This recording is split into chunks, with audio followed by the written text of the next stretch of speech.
একজন অভিনেতা হবার জন্য এক এবং একমাত্র যোগ্যতা যে ভালো অভিনয় জানা, চেহারা এবং গ্ল্যামারের মতো বাকি সব আনুষঙ্গিক বিষয় যে একদমই তুচ্ছ, তার বড় প্রমাণ আমাদের হাসান মাসুদ। ২০০৪ সালে অভিনয় মাধ্যমে তার আগমন।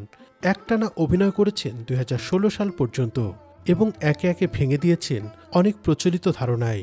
অভিনয় মাধ্যম দিয়ে জনপ্রিয়তা পাওয়া হাসান মাসুদ একসময় ছিলেন আর্মি অফিসার, তারপর সাংবাদিক এবং সবশেষে অভিনেতা। নানা মাধ্যমে বিচরণ করা তিনিই তো একজন সত্যিকারের অলরাউন্ডার। এই অলরাউন্ডার অভিনেতার কথাই তুলে ধরব আজকের ভিডিওতে।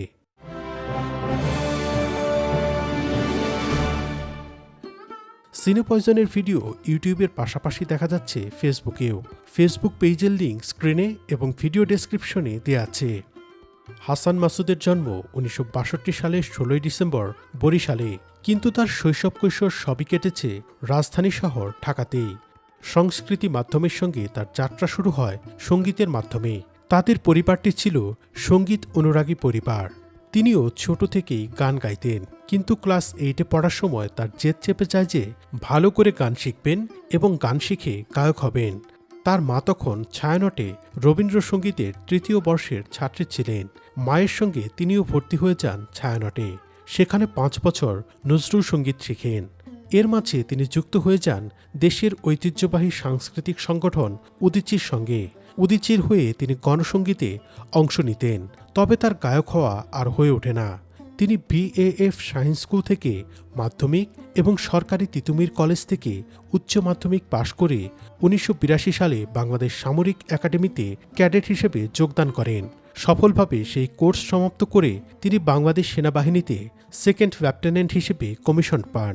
পরে প্রমোশন পেয়ে হন ক্যাপ্টেন, কিন্তু সেই সামরিক জীবন তার ভালো লাগে না। তাই 10 বছর চাকরি করার পর ১৯৯২ সালে স্বেচ্ছা অবসরে যান। চাকরি ছেড়ে প্রথম 9 মাস তিনি কিছুই করেননি। তারপর তিনি শুরু করেন সাংবাদিকতা। তার খেলাধুলার প্রতি আগ্রহ ছিল। সেই আগ্রহ থেকেই ১৯৯৩ সালে তিনি ক্রীড়া সাংবাদিক হিসেবে তার নতুন পেশাজীবন শুরু করেন। সাংবাদিকতা করেছেন ইংরেজি ভাষার পত্রিকা ডেইলি স্টারে, নিউ ন্যাশনে এবং পরবর্তীতে বিবিসিতে। তিনি যখন পুরোদমে সাংবাদিকতা করছেন, তখন মুস্তফা সারোয়ার ফারুকীর চড়ুইভাতি নাটকের প্রধান চরিত্রের অভিনেতা মামুনুল হকের মাধ্যমে তার পরিচয় হয় ফারুকীর সঙ্গে। ফারুকী যখন তাকে ব্যাচেলর ছবিতে অফার দেন, তখন বিষয়টি তার কাছে ইন্টারেস্টিং মনে হয়। অভিনেতা হবার আগ্রহ থেকে নয়, বরং নতুন কিছু করার বাসনা থেকেই তিনি অভিনয় করতে রাজি হন। ব্যাচেলর মুক্তি পায় ২০০৪ সালে। অভিষেক সিনেমা দিয়েই দর্শকদের নজরে পড়ে যান হাসান মাসুদ, কিন্তু সাথে সাথেই তিনি অভিনয়ে নিয়মিত হননি। সেই সময় তিনি সাংবাদিক হিসেবে যোগ দেন বিবিসিতে। বললাম না শব্দ করবে না, আবার শব্দ করো। সরি। আবার সরি মারাও। বলছি না আমার সাথে সরি টরি মারাবো না। আপনি বললেন বলেই তো ট্রাঙ্কটা আবার ঢুকাই দিলাম। এই ছেলেটা তো মস্ত বেয়াদব আছে। পরে মুস্তফা সারোয়ার ফারুকীর 69 নাটকের মাধ্যমে তিনি নিয়মিত অভিনয় করতে শুরু করেন এবং এরপর টানা 1 যুগ তিনি নাটকে এবং গুটি কয়েক চলচ্চিত্রে অভিনয় করে দর্শকদেরকে ভালো লাগায় ফাঁসান এবং নিজেও সিক্ত হন তাদের ভালোবাসায়। আমরা একটা সংগঠন করুম, এই সংগঠনের সব এমন সদস্যরা থাকবো যারা কোনোদিন কোনো মেয়ের লোকের দিকে তাকাইবো না, কোনো প্রেম প্রীতিতে থাকবো না, কোনো বিয়ে শাদী করবো না। এই সময়ে তিনি যেমন ব্যতিক্রমী সব চরিত্রে অভিনয় করেছেন, তেমনি অভিনয় করেছেন মানহীন এবং একই ধরনের অনেক চরিত্রেও। আর এই বিষয়টি তিনি নিজেও অনুধাবন করতে পারছিলেন। পছন্দমতো চরিত্র না পাওয়া, নাটকের মান কমে যাওয়া এবং ঠিকমতো সম্মানী না পাওয়া ইত্যাদি কারণে এক প্রকার অভিমান করেই ২০১৬ সালে তিনি ছেড়ে দেন অভিনয়। অভিমান করেছিলেন 4 বছর, কিন্তু যাকে ভালোবেসে ফেলেছেন তার প্রতি তো আর বেশি দিন অভিমান করে থাকা যায় না।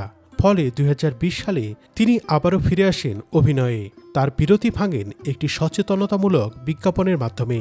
এরপর তিনি টিভি নাটকেও ফিরে আসেন মোস্তফা কামাল রাজ পরিচালিত হিট ধারাবাহিক নাটকের মাধ্যমে। তিনি অভিনয় করেছেন ওয়েব ফিল্ম এবং ওয়েব সিরিজেও, তবে তিনি আগের মতো আর নিয়মিত নন, বেছে বেছে কাজ করছেন। এছাড়া অভিনয়ের বাইরে তিনি ছোটদের একটি স্কুল প্রতিষ্ঠা করেছেন।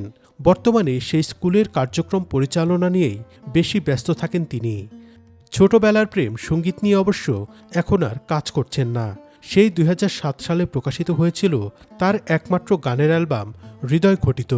এরপর আর গান নিয়েও কোনো কাজ করেননি তিনি। সেই অ্যালবামের সবগুলো গান লিখেছিলেন মার্জুক রাসেল, আর সুর করেছিলেন হাসান মাসুদের বন্ধু প্রয়াত কণ্ঠশিল্পী সঞ্জীব চৌধুরী। মূলত সঞ্জীব চৌধুরীর মৃত্যুর পরে হাসান মাসুদ গান নিয়ে কাজ করার আগ্রহ হারিয়ে ফেলেন। তবে এর মাঝে অন্য একটি রূপে পাওয়া গেছে হাসান মাসুদকে। প্রকাশিত হয়েছে তার উপন্যাস কনকের কথা। শিশু না কাল গেল মাটি আর ধুলাতে, যৌবন কাল গেল রঙে গোসাইজি। বহুগুণে গুণান্বিত এই মানুষটি দেখতে নায়কোচিত না হলেও তার কর্মে তিনিই সবচেয়ে বড় নায়ক, সবচেয়ে বড় সুপারস্টার। সুপারস্টার মানুষটি ব্যক্তিগত জীবনে সংসার পাতেন স্কুল শিক্ষক শিমুলের সঙ্গে। তাদের ঘরে জন্ম নিয়েছে একমাত্র পুত্র সন্তান সূর্য। ছেলে বর্তমানে উচ্চশিক্ষার জন্য দেশের বাইরে রয়েছে। গুণী মানুষ এবং গুণী অভিনেতা হাসান মাসুদের জন্য আমাদের অনেক অনেক শুভকামনা এবং অফুরান ভালোবাসা। বাংলাদেশের সংস্কৃতি অঙ্গনের গুণী মানুষদের নিয়ে ভিডিও দেখতে এখনই সাবস্ক্রাইব করুন সিনেপয়জন চ্যানেলটিকে। সবাইকে অনেক অনেক ধন্যবাদ।